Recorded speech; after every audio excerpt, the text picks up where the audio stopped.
What's going on, guys? Assalamu alaikum. Welcome to this course on Spring Boot. In this course, I'm going to teach you the most popular framework for the Java ecosystem, Spring Boot, which allows you to build APIs and web applications and all that good stuff. In this course, I'm going to teach you Spring Boot, and we're going to learn how to create an API, connect to a real database using Docker, and the database will be Postgres, as well as using JPA. So this is an overview of how to put all of these components together in terms of building a real API. All right, so if you're new to this channel, go ahead and subscribe, smash the like button so we can keep on recording content like this. And without further ado, let's get started. Before I start, just want to say that we just released our brand new platform, Migos Code 2.0, and everything has been built from scratch. New dashboard, new courses, new tools, new content, blogs, and pretty much everything that you need in terms of helping you succeed as an engineer. So this is something that a lot of you have been asking, and I felt in terms of taking Amigos Code to the next level, we had to build this brand new platform. And in fact, if you want to gain a certificate, this exact same course with exercises is available in our platform. So go and enroll. All right, so for now, let's go ahead and learn about Spring Boot. For this course, we're going to use IntelliJ, which is by far the best IDE for Java and pretty much everything that has to do with the JVM. So in our platform, actually, if I show you, we actually offer a 3 months free IntelliJ subscription. So literally go to licenses, and then right here, you should see the actual key to use IntelliJ. All right, so once you have that, you can go and redeem the license, and then you have access for 3 months. So as well with IntelliJ, what I'm actually using is the tool called Toolbox. So within this course here, IntelliJ Developer Guide, I show you how to get up and running with IntelliJ, and the best way is to install Toolbox. So in here, if I click on this icon, you can see that in here I do have IntelliJ Toolbox, and basically this is how I manage all of the licenses for JetBrains IDEs. So you can see IntelliJ, Goland, Community Edition. They also have free commercial use for Rust, Aqua, and I think for WebStorm as well, which is quite nice. Rider as well for .NET, and so go ahead and install Toolbox, and then also redeem your code for IntelliJ Ultimate. All right, so once you do that, which is very straightforward in terms of installing IntelliJ through Toolbox, go ahead and let me know. But what I'll do also is I'll leave the links for everything that you need under the description of this video. Once you have IntelliJ installed, let's together create a new project by pressing on this button in here.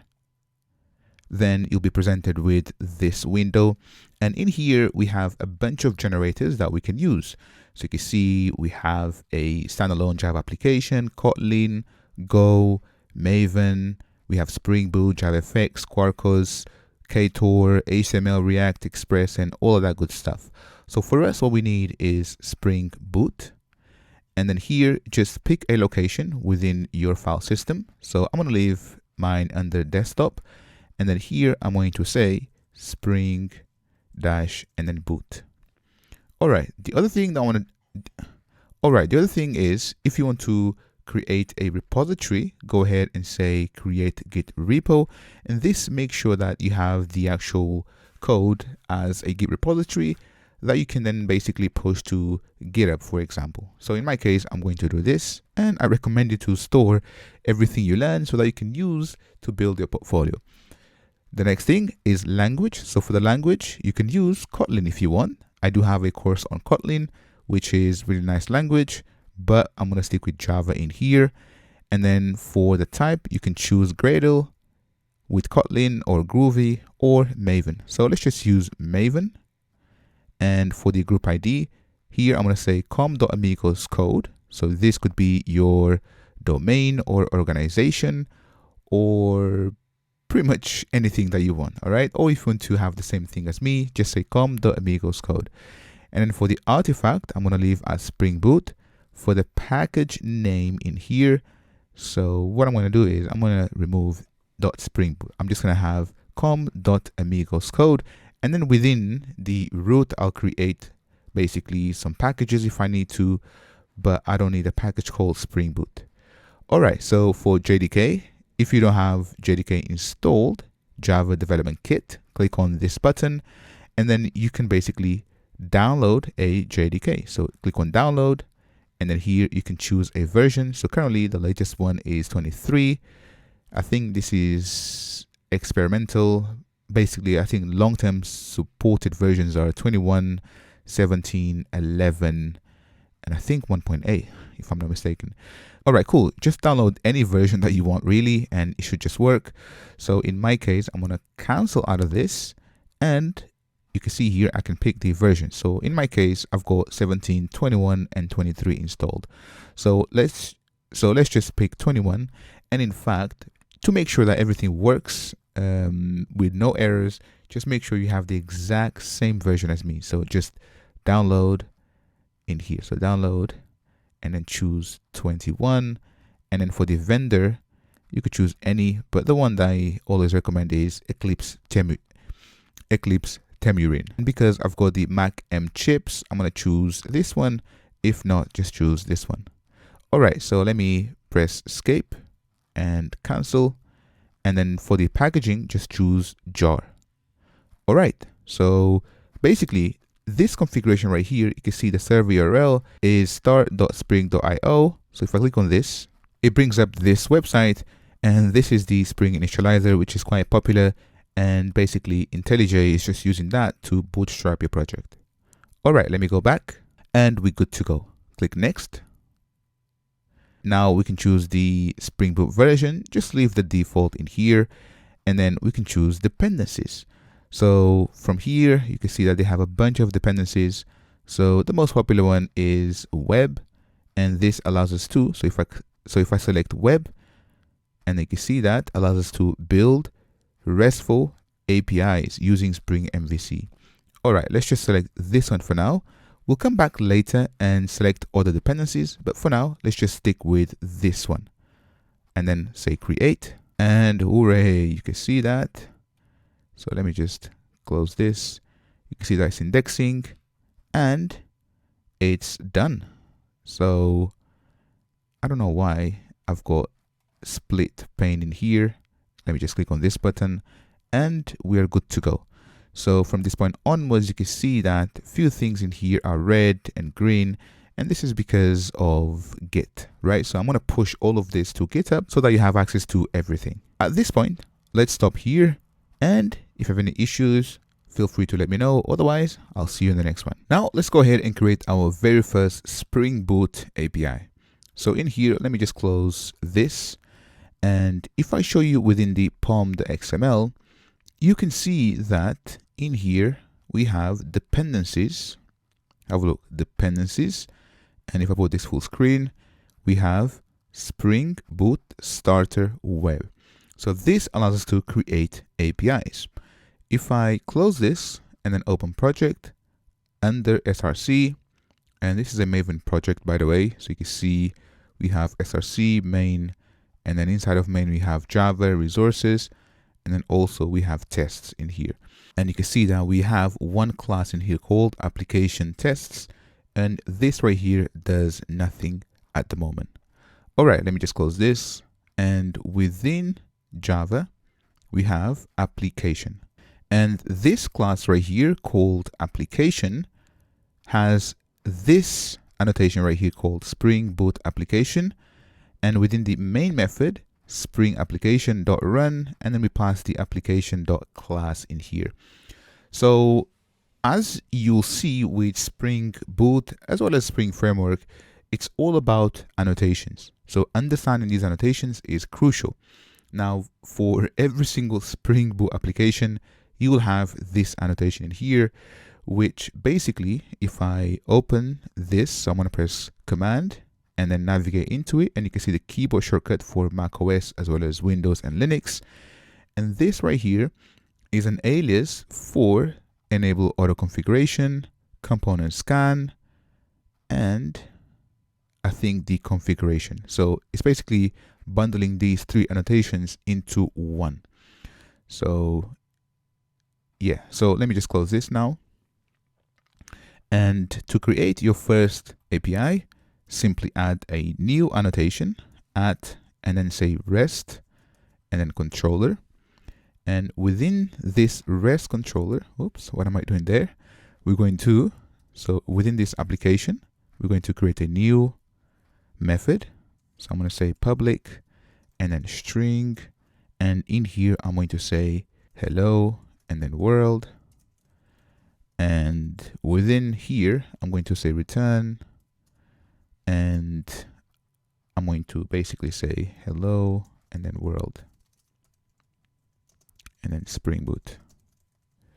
All right. End that with semicolon. And in order for us to expose this right here as an endpoint, i.e. HTTP GET, so we need to say at and then get mapping. So this method right here is a REST endpoint. Now, what we need to do in order to run this is, let's just right click, run, or you can run from here, or from here. So either one, just run the application. And if everything goes well, you should see that within the logs, have a look. Tomcat started on port 8080 with context path and then /. Now it means that we have a web server which is running on this port and we can interact with it. So let me just hide this. And if you see within IntelliJ, we have a REST client that we can use. So no need to use Postman or any other REST client. So here we can basically click on, you can see this web icon in here. I can click on it and we can generate HTTP client in here. So request in HTTP client.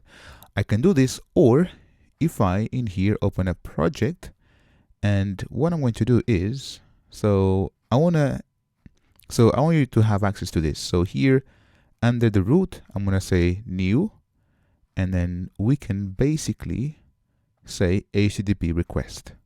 So I'm going to commit all of this. So I'm going to say requests. There we go. And I'm not going to add this as yet. So I'm just going to cancel. And then you can see that this is an example of a GET request. If you want to have more examples, you can see how to send POST requests, put, so on and so forth. So in my case, I want to send a request, so a GET request to HTTP and then localhost 8080. So remember within the logs, if I open the run tab, have a look. Tomcat started on port 8080. And then this is the context, /. So HTTP, the protocol, localhost. So currently I'm running on my local machine. And then the port is 8080. Now, if I run this, have a look. We have hello world from Spring Boot.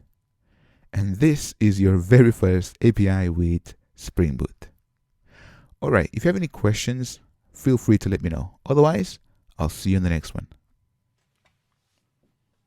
All right, so what we want to build is this API in here where clients can send HTTP requests using get, post, put, and delete. So get for getting data, post for adding data, put for delete, and delete for deleting data or resources. So currently we have our API, which is running on 8080. It's not doing much. It's just saying hello world, but this is the beginning. Then what we want to do is we want to integrate a real database, Postgres, running on Docker, and you'll see Docker in action as well. And following the integration with OpenAI. So we want to use some AI capabilities within our API. AI is very popular these days, so I want to show you also as part of this crash course how to integrate AI with your Spring Boot applications. All right, so for now, let's get started. Now let's go ahead and define the model for our application where we want to have developers and then store these developers into our database. So we're not going to focus on the database for now, that will come later, but now let's just define the model in here. All right, let's just open up IntelliJ. All right, within IntelliJ, let's go ahead and create a new class under our root package. And we're going to name this class as software and then engineer. So this will be a class in here, and that's because later we're going to use Spring Data JPA. We could use records, but I'll use records in a second when we send a request to our server. So here, let me just put this full screen and let's define some properties. So private, and then here it's going to be a string, or actually let's just say integer and an ID, which uniquely identifies an engineer, and then private, and then string name. And finally, let's just keep it simple, private, and then here, let's also have string, and then I'm going to say tech, and then stack. So this actually should be a list of strings, but just to simplify things when we start to store data into our database, instead of us having a one-to-many relationship, we just store everything under tech stack. So you'll see this in a second. So now let's create a constructor. So we're going to have, so basically if I right click, generate, and then constructor. So here we can actually select every single property, but also let's just first select none. So we have the no R constructor, and then here right click and then generate, and we're going to say constructor, select everything, and then say okay. And then here I'm going to grab this, Control G, put this on new line. And this is because my font is quite big. So I usually don't have the font this big. And next, let's generate the getters and setters, select everything, okay. And finally, let's just have the equals and hash code. So equals and hash code, there we go. And that's it. Now, I'm not going to have the to string because it's not advisable once we start to work with Spring Data JPA. But again, you'll see all of this in action in a second. All right, this is pretty much the class that we need to store software engineers. So next, let's go ahead and define the controller so that we can create an API that we can have maybe 2 software engineers. So for now, I'll see you in the next one. Now that we have this model right here called software engineer, let's go ahead and start to build our API. So here I'm going to create a new class, and I'm going to say software engineer and then controller. So with Spring Boot and Spring, this is the naming convention. So anything that accepts requests from the client or exposes REST API, exposes REST endpoints, you should name them as controllers. So here I'm going to press enter. And remember, before within our application, we had the @REST controller. So within our software engineer controller in here, we're going to say @ and then REST controller. Now for this REST controller, we have to define @ and then request and then mapping. And we're going to say software, and then engineers. There we go. And if you want to say API/v1 for versioning, you're more than welcome. So now let's create a method in here that will return software engineers. So public and then list. So list of in here. So I'm going to say import class. And then here I'm going to say, there we go. And then this will return software. So software, and then engineer, and then get engineers, just like this. And let's just return list.of. And then here I'm going to say new software engineer. And we're going to pass ID 1. And then the name, let's just say James, comma, and then the tech stack for James is going to be JS, Node, and then React, and then Tailwind, CSS, something like this. Let's have someone else. So comma, whoops, and then take this. There we go. This will be ID 2. This will be Jamila, for example. And Jamila, she's a Java backend. So Java, and then Spring, and then Spring Boot, just like that. And then remove this. Now, obviously, this could go on and on and on, but let's keep it simple. And this with semicolon right here, and we're good to go. The last thing, we need to annotate this method with @ and then get mapping. So for retrieval, so get requests, get mapping, to delete, put mapping, to update, to delete mapping, for post mapping, for put, and then mapping. For us, we want to have this as get mapping, and we're good to go. Let's now start the application. There we go, up and running. Let me hide this and go to requests.http. And if you want to send another request, so just copy that. And then you have to denote this with the hashtag. So 3 hashtags denotes a separate request. And then here I'm going to say /API v1, and you can see that we get auto completion. Perfect. If I send the request, you can see that we have the result, and this is an array of objects. So this is JSON, and you can see that this is actually handled for us like magic. So this is the power of Spring Boot. We don't have to define any configuration in terms of how to encode and decode JSON objects. Everything just happens for us behind the scenes. And to be honest, this is pretty much it. All right, now that we have the API that obviously we're going to evolve later in here, we're going to have, as part of the exercise, I think we're going to have a delete mapping, a put mapping, so on and so forth, but this is taking shape. So for now, I'll see you in the next one. For this section in here, I want to show you how to get up and running with databases, Docker, and Postgres.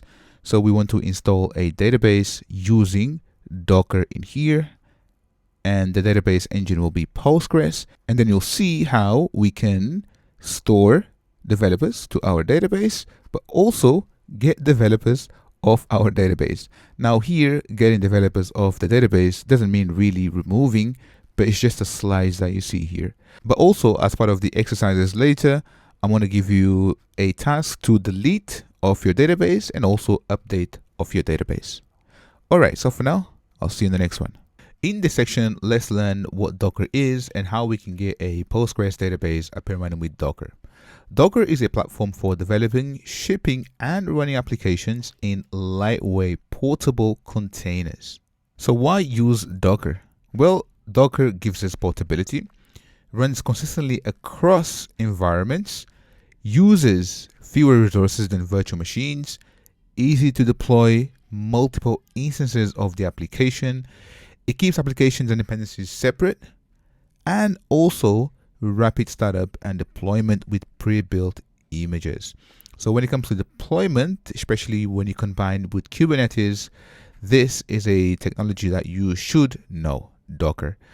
All right, so let's go through some of the key concepts about Docker. So we have containers. So these are lightweight, standalone, and executable package of the software. So this could be Postgres, this could be Java, this could be Python, this could be your own application packaged into a container. So this is the executable. Then we have images. So this is a snapshot of a container. So from the image, you create a container. And this image contains everything needed to run the application. Next, we have the Docker file. So this is a script defining how an image is built. So it's just a set of instructions on how this image is built. And then from this image, we can run containers.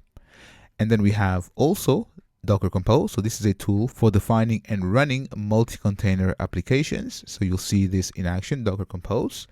And then we have registries. So these are repositories for storing and distributing Docker images. So we have many, but the most popular one is Docker Hub. But there are other container registries provided by Amazon, AWS, as well as GCP, Azure, and whatnot. All right, this is pretty much an introduction to Docker.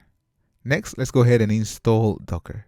All right, to get up and running with Docker is really straightforward. Just navigate to their official website, and then they have some explanation what Docker is and whatnot. But here also you can see that you can download Docker Desktop. So it's quite interesting. So Docker is the #1 most used developer tool. So I actually didn't know this, and I think they're quite right, to be honest. So in terms of us installing Docker, we could do it through here.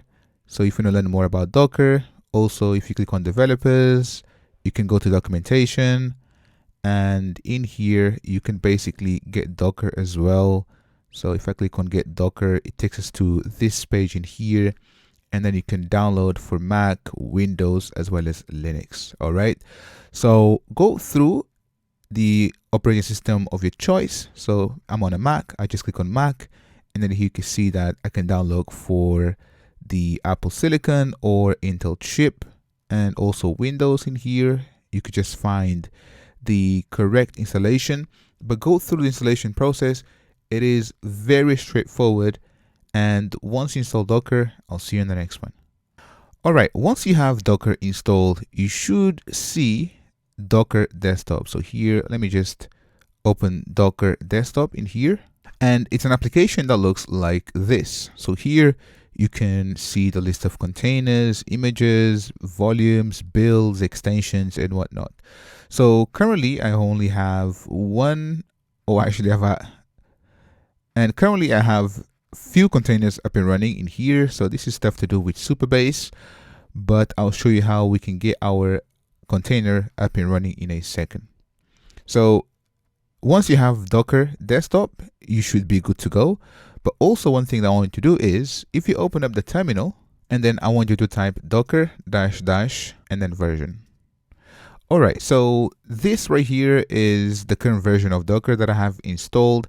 Maybe for you, it might be something way higher than this. I can't remember the last time that I actually updated Docker, but you should have the output like so. And this means that Docker is now successfully installed in your machine. With this, it means that you can say Docker and then image or images.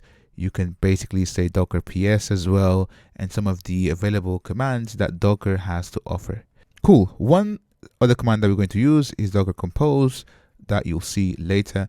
But this is pretty much it, and I'll see you on the next one. All right, so in here, I'm inside of the Docker Hub registry, and this is where we can find the Docker images that we can run containers from. And here you can see that they have a bunch of images. So for machine learning and AI, Olama, PyTorch, TensorFlow, and you can see that they have Alpine, Nginx, MySQL, Postgres. So literally they have a bunch of containers in here that you can use. So the one that we actually need is this one called Postgres. So let me just click on that, and you can find the link for this under the description of this video. So here you can see that they've got these tags in here. So 17. So these are the versions actually, but also you have always latest in here. All right, so latest. So what I want to do is, let's go ahead and open up IntelliJ, and within IntelliJ, let's open a project. And what I'm going to do is, under the root folder in here, Spring Boot, I'm going to create a new file, and we're going to name this as docker - and then compose dot and then YAML. All right, now under the description of this video, you will find the contents for this YAML file. So just copy and paste. All right, perfect. So once you do that, you should have this in here.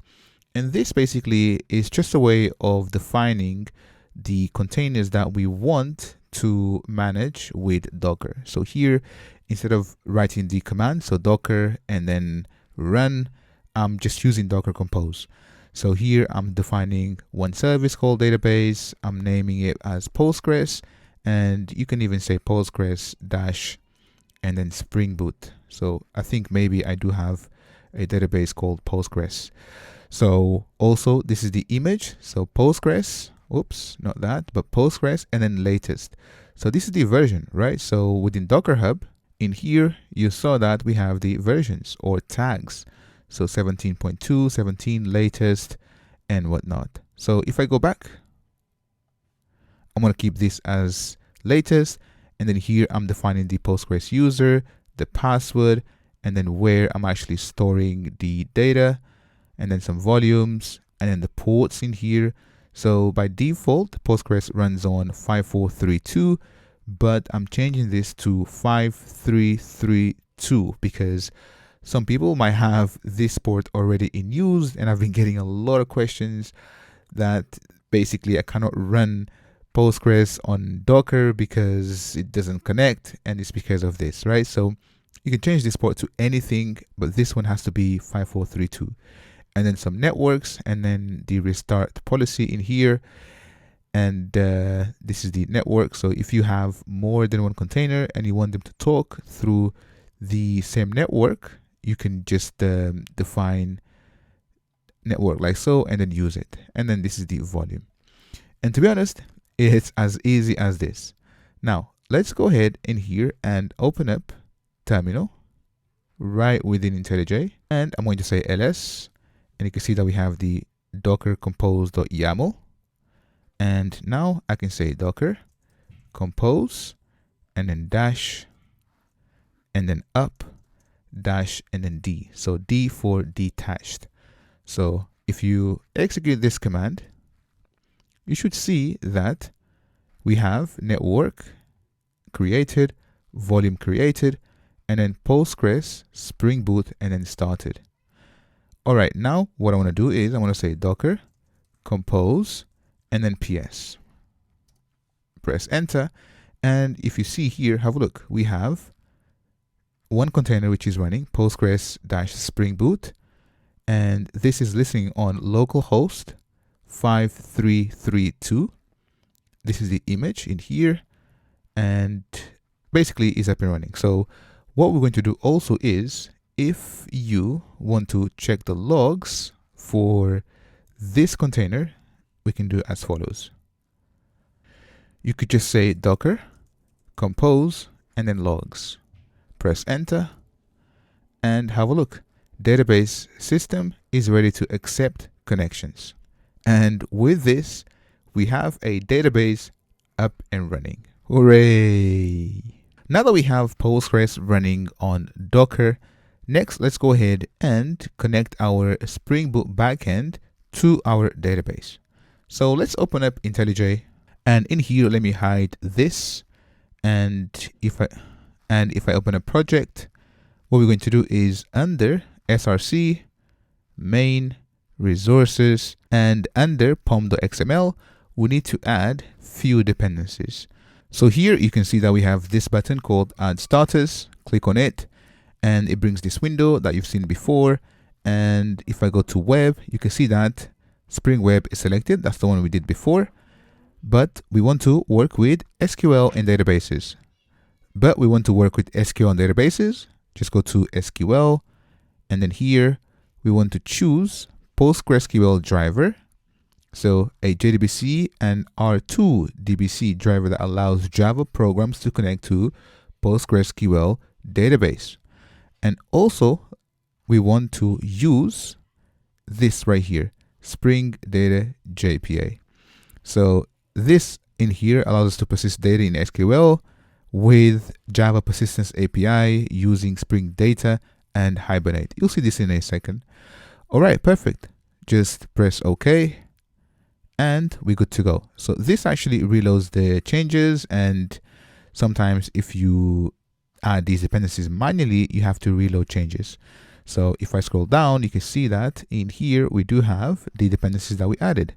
So in fact, you can grab this from the description of this video and copy and paste. But if I remove these, you can see that this button shows up, sync Maven changes. So I just do it so you can see. Now say that you paste from the description of this video, and then you have to sync Maven changes like that. But technically you don't have to use this button in here if you don't want to. All right, so this is it. Next, let me go ahead and restart the application, and this will fail. And you can see that in here, failed to configure data source URL. Well, that's because we need to add the configuration and tell our Spring Boot backend how to connect to the database, i.e. the URL, username, and password. All right, so for now, I'll see you in the next one. Okie dokie. So in terms of configuring the application to connect to our database, let's hide this. And then I'm going to go to project, open up SRC, main, resources. We have application.properties, open that up. And in here, we can specify configuration that defines how our application behaves. So here we have application name. If you want to change this to whatever name that you have, or the name of the service that you are building, go ahead and do so.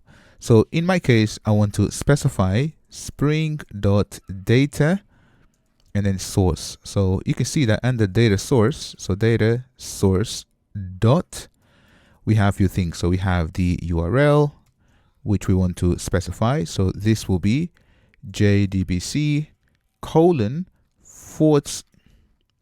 and then PostgreSQL : localhost : and then 5332. So remember, if I open docker-compose, remember this in here that we done 5332. So this is what we need. All right. So let's go back, and also actually let me just show you. So if I open up the terminal, so remember, if I say docker-compose ps, have a look. So this is what we need, localhost 5332. So let me go back in here and 5332. And then here I'm going to say / and then amigos. So we need to create this database within our database server in a second, but I'll show you how to do it. Next, we need to define the data source dot and then password.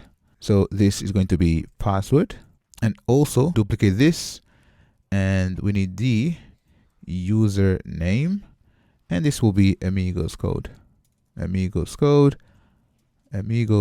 like so. And basically within docker-compose, the username is amigos code and the password is password like so. All right, let me go back. All right, now let me go ahead and define a few things. So this is more to do with JPA, but if I try to start the application, it will fail. So here we need to specify JPA dot and then hibernate and then auto DDL. So here I'm going to say create drop. So this basically will wipe the database every time that we start the application. And also we need to specify JPA dot and then properties. And the property that I want to have in here is the dialect. So the dialect for this is going to be org dot and then hibernate dot dialect dot and then PostgreSQL and then dialect. And we can format the SQL as well. So here I'm going to say hibernate and then format SQL, and this is going to be true. So you'll see all of this in a second, and to be honest, you don't have to type none of this. So I usually don't remember much of this, and I just copy and paste from project to project. And also we need to show SQL. So let's just say true. And I think finally what we need is, so in here, sometimes it asks us for the driver. So let's just say yes. So the driver name. So I think this is driver, and you can see that because it has it in the class path, it finds the PostgreSQL driver. And to be honest, this should be it. Now let's try and start the application. And by the way, just grab all of this from the description of this video and you're good to go. Now, if I start the application, so I'm going to run the application, and this will fail. So if I scroll up, you can see that database amigos does not exist. Have a look, does not exist. So this is actually very straightforward to fix. And let's go ahead and create this database in the next video. In order for us to create this database called amigos, we can do it by specifying a property here that overrides the default database name, or if you want, we can also create it manually. Or if you want, we can do it manually. To do it manually, or if you want, we can do it manually. So let's just open the terminal, and in here we can say docker-compose and then ps, grab the name of the container running, say docker, and then exec --it or ti, paste the name, and then say bash, and then compose and then ps, grab the name of the container which is running, the database, and then say docker, and then exec -it, so -it, if I'm not mistaken, and then paste the container name, and then say bash. Press enter, and it looks like it's not -it, but I think it's -it. There we go. So now you can see that we are in. So if I type PSQL, we cannot connect to the database as root. So if I clear the screen, Control L, now if I say PSQL dash and then U in here for the username, amigos code, press enter, you can see that now we are inside. Perfect. Now if I say \L, you can see that we have all of these databases. Now theoretically, so you can see amigos code, Postgres, and then template 0 and whatnot. Now obviously here I could have just said, basically, if I go back, I could have just said amigos code in here, but I didn't want to do that because you might have a different username. So basically it takes the username and it creates the database of that username. So basically maybe the username is foo and the database name is bar. So therefore it would have failed anyways, right? So now you know what is going on. So let me just press Q in here, Control L, and I want to say create, and then data base, and here I want to say amigos, and then end this with semicolon, press enter, and we're good to go. Now this should be amigos, and let's try and start the application. And this time you can see that, hooray, we managed to connect to our database. So if I put this full screen in here, what I want to show you is, have a look. So this in here has to do with the database. So Ikari data source, starting, added connection, and then started completed. And you can see that, all right, so we don't have to specify the dialect anymore, which is fine. And we're good to go. So the application started on port 8080. So this is actually telling us, so if I go here, it's telling me that I don't need this anymore. So let's just get rid of that, restart, and you can see that error went away and we are good to go. Perfect. This is pretty much it. Now in here, basically, if I say \L, you can see that we have the database called amigos. If you want to connect to it, \C, and then amigos, and now we are connected to amigos, and then we can perform an insert statement and all of that good stuff, which I'll show you in a second. All right, so we can use SQL in here to add data and then use our API to fetch data from, and then use Spring Boot to fetch, but you'll see how to perform CRUD with Spring Boot. All right, let me hide this, and this is pretty much it. I'll see you on the next one. So far, we have our Java class in here with 3 properties: ID, name, and tech stack. And what we want to do is the ability of storing data, so storing software engineers into our database. So effectively, we want to use Spring Data JPA and then map this class in here, taking all of the properties, ID, name, tech stack, and then create a table onto our database. So here you can see ID, name, and then tech stack. Now, we're not going to create the tables ourselves. We're going to let Spring Data JPA do all of this for us. So Spring Data JPA is a framework that simplifies database interactions by providing a high-level abstraction over JPA. And this allows us to reduce boilerplate code, and it provides also easy implementation of CRUD operations. So we don't have to write any SQL whatsoever, and it's much easier to work with.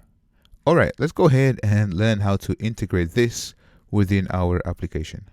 Within IntelliJ, what I'm going to do is to open the software engineer class. And in order for us to get up and running with JPA and then be able to perform CRUD operations using the classes provided by the framework, we need to first annotate this class in here with @ and then entity. So we're going to name this as @ and then entity. And you can see that we have, special icons in here. And also this now is complaining. So it says that persistent entity must have a primary key. So what we're going to do here is for the ID, we're going to say @ and then ID, just like that. And now you can see that here we have A. So this basically, it's an entity. So basically, if I click on it, it shows. And here you can see that we have the key denoting a primary key, and this right here, and this, the tech stack, name, and ID, these now are columns in our database. So it's as simple as this. Now, if I restart the application, what I want you to see is the following. So if you see now, we have create table, software engineer, ID, integer, not null, name, tech stack, and we have a constraint in here of primary key, which is really nice. So by just adding those two annotations, we get a table created in our database. So if I in here show you something, so remember within the within the resources application.properties, so remember we added JPA hibernate DDL auto. So basically this, every time that we restart the application, it destroys the schema and it creates it again. In here, format SQL and then show SQL. So if I remove these, you won't be able to see the SQL. So the SQL with the SQL which is in here. All right, so this is basically what these properties are doing. So one other thing that I want to show you is if I navigate to the terminal, and in here, remember, I'm connected inside of my database. And in fact, if I say /Q and then Control C, or no, sorry, Control D 2 times.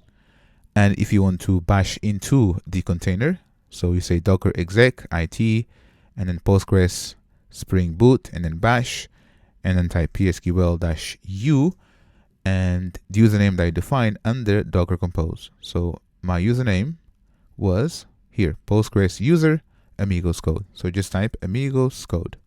Perfect. Now we have a database called amigos. I'm going to say /C and then amigos.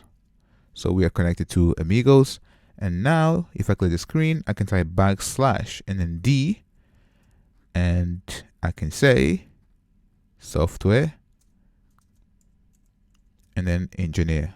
Press enter, and you can see that we have a table called software engineer, and you can see the types in here, so on and so forth. Perfect. So this is cool.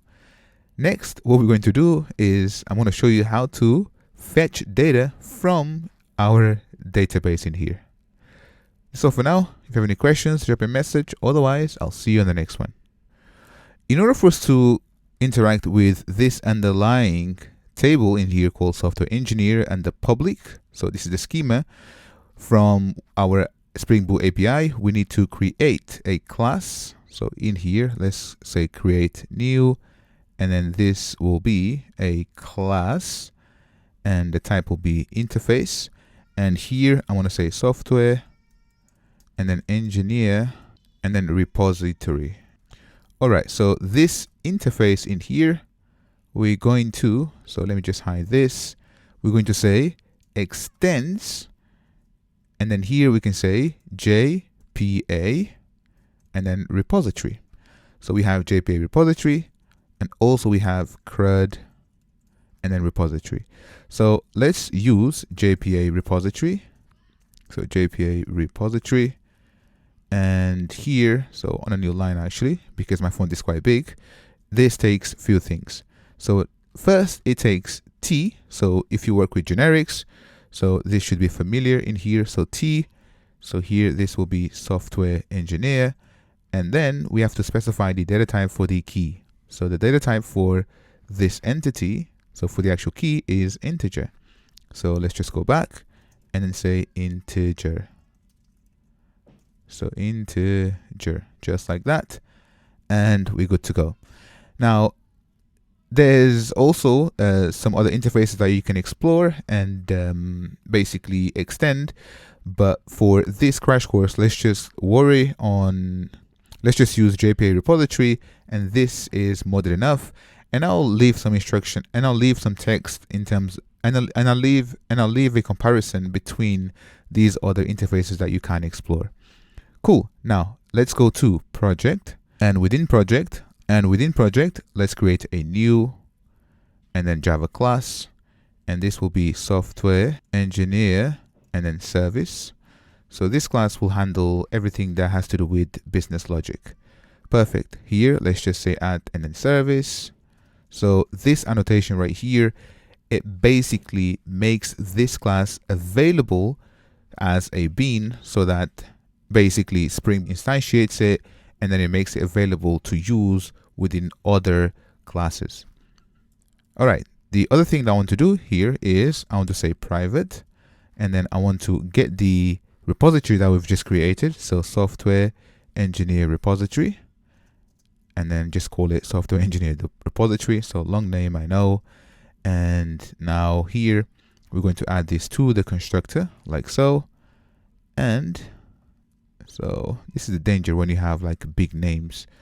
So things don't really fit on the screen, and it's kind of ugly, but hopefully you can see properly. All right, now let's have a method. So here I'm going to say public, and then list of, and then software engineer, and let's import that class. And I'm going to say get, and then software engineers. Perfect. Now this method in here is going to use the repository. So we're going to say return, and then the repository, so software engineer repository dot, and then have a look.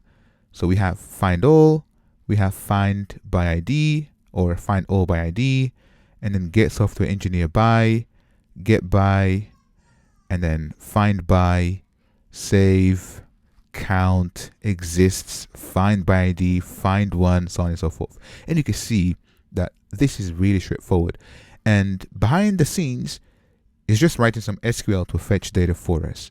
So think about, what do we need right now? So we want to get all software engineers. Well, for that, we could just say in here, find, and then all. So we have a couple implementations in here. So find all, and then we can pass an example. But for us, let's just say find all. Nice and easy, and we're good to go. Now, let me just say that, actually, let's just make this final. So in here, we are returning software engineer, which is an entity. Usually, you don't want to do this. You want to map into a DTO, so data transfer object, for the client, because let's say that this class in here has, for example, a password, or it has things that you don't really want to return to the client.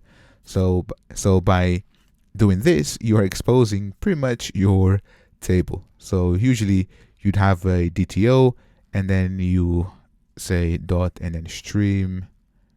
So stream, oops.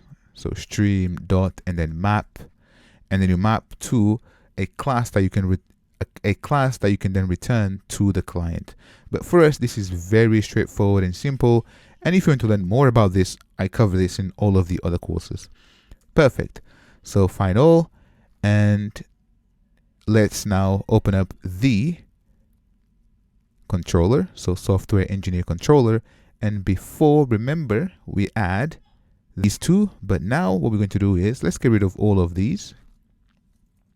And instead, what we're going to do is we're going to use the software engineer, so software engineer service. And you can see that IntelliJ is quite clever, and it brought the class in here as well as the constructor dot and then get software engineers. So this actually should be get all software engineer. So this should actually be get all software engineers. So let's just say get and then all software engineers, get and then all software engineers. Nice and easy. Cool. And to be honest, this is it. If I restart the application, and then remember we have so this file in here, so requests.http, and let me just hide this. If I get, have a look, we get an empty array.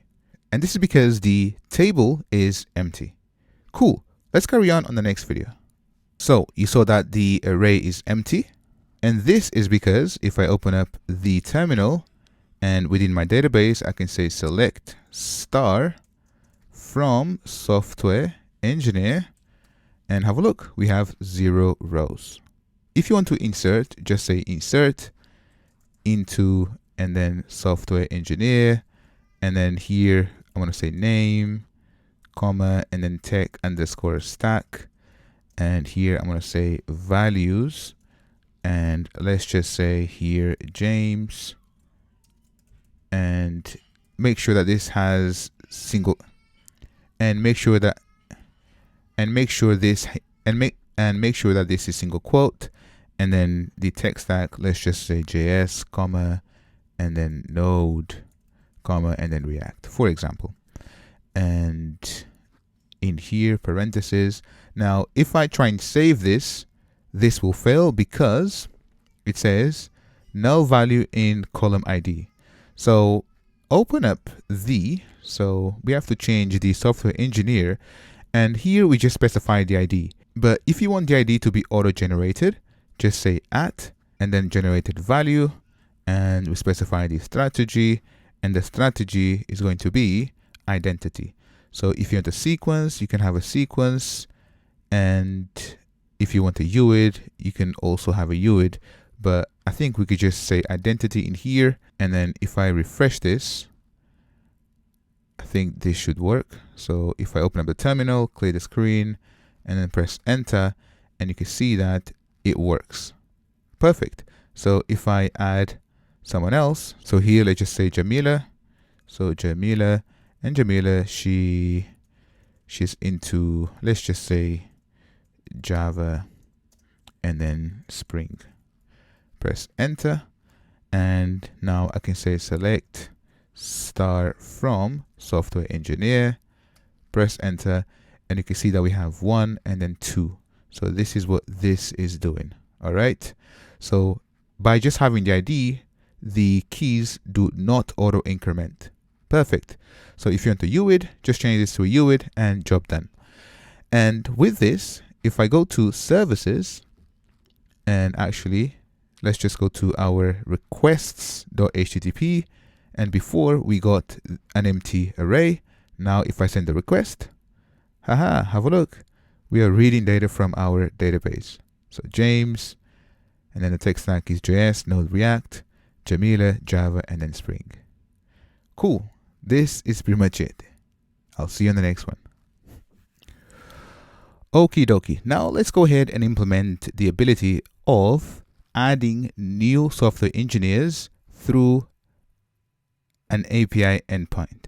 So let's begin by defining the endpoint. So here we're going to say public and then void. We're not going to return anything. And this will be add new software and then engineer. And here we're going to accept a software engineer. So here I'm going to say software engineer. There we go. And in here, have a look. We are basically accepting the entity. So remember, this right here is an entity. So usually we don't want to do this, but for the sake of this video, let's just use this nice and easy, and it works. And also we cover with other courses and builds that we have the way of doing this with DTOs, so data transfer objects. So the same way that goes from server to client, the same goes from server, or the same applies for client to server. Perfect. Now in here, I want to say software engineer and then dot service and then dot, and I'm going to say insert software engineer and then pass the software engineer. Nice and easy. And in here, if you put your mouse in here, you can see that you can create the method in the service class. So let's just do that. And there we go, software engineer. Let me just put this on a new line. And as I said, my font is quite big. Cool. The other thing that we need to do is to simply invoke the repository. So repository dot, and then guess what? Save. And then we're going to save the software and then engineer. Nice and easy. So here we're not even doing validation, checking whether the values are not null and all that stuff, which you should do. But this allows me to demonstrate how to build a CRUD API, which is the power of Spring Boot, which is so quick. Cool. So let me just go back into the controller. And one thing that we need to do within the controller is we have to annotate this with, guess what? Add and then post mapping. Nice and simple, and job done. So let's reload the application. Perfect. Let's go back to our request.http. And if you want to send a post request, it should be as simple as adding a new request, and then you can say post. And obviously in here, the URL is going to be the same. And if you want to find out how to send a post, they've got examples. Click on examples, post requests. And here we could just basically take this example and then take this and then pass it in here, remove the URL in here, and we're good to go. Now for us, we want to pass the name. So let's just say Jamila. And Jamila, she's into Java, comma, and then Spring Boot. And let's just say Spring, for example.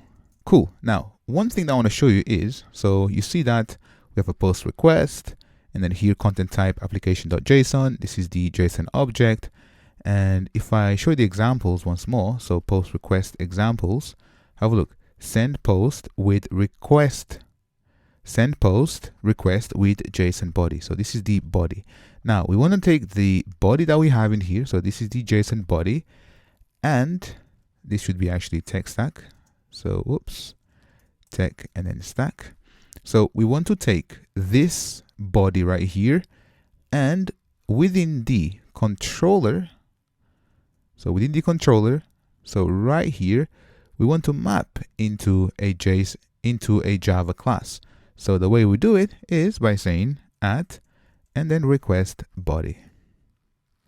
Nice and easy. Let's reload the application once more and then go back to requests.http, and we can send this request. So if I send this request, you can see that, hooray, 200 status code. And now if I send a get request in here, so get all software engineers, you can see that we have one Jamila, and basically it's working.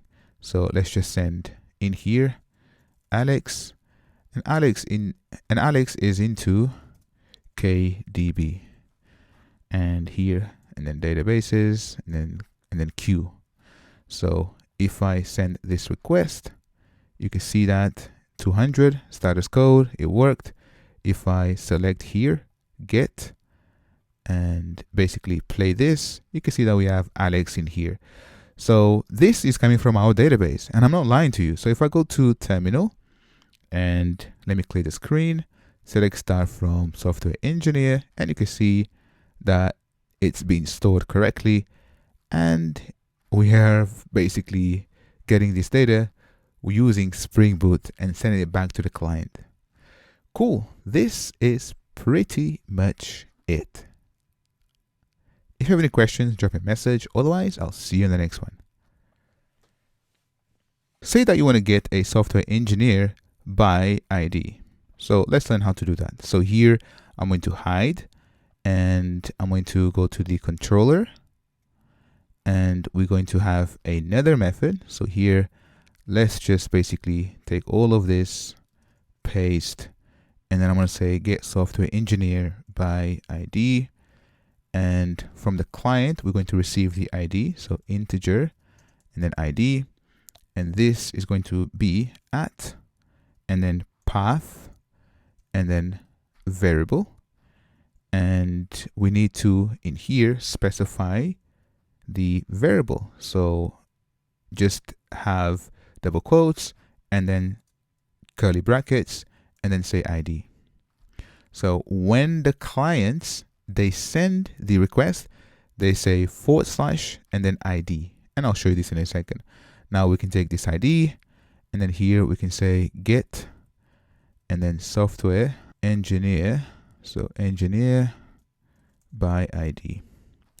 I can create this, so put the mouse in here, and then create method. And here, so this method actually, let me actually delete this and do it again. So we need to pass the ID inside. So ID. Now let me just put the mouse in here again, create the method, and you can see that it gets sent through. Perfect. So now we need to say return. So return, and then software engineer repository. Guess what? So can you think of the method that we need? So we have find all, and then here we have, have a look, find by ID. Hooray. Cool. So let's just in here say find by ID, and then here we're going to pass the ID. Now this will fail, and that's because we are not really returning a list, but we want to return the software engineer. And here what we're going to do is say dot, and then or else. So or else we want to throw.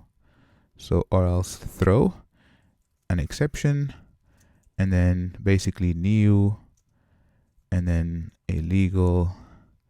Let's just say illegal is a state exception, but obviously this is not the right exception that we should be throwing, and we cover exceptions in detail.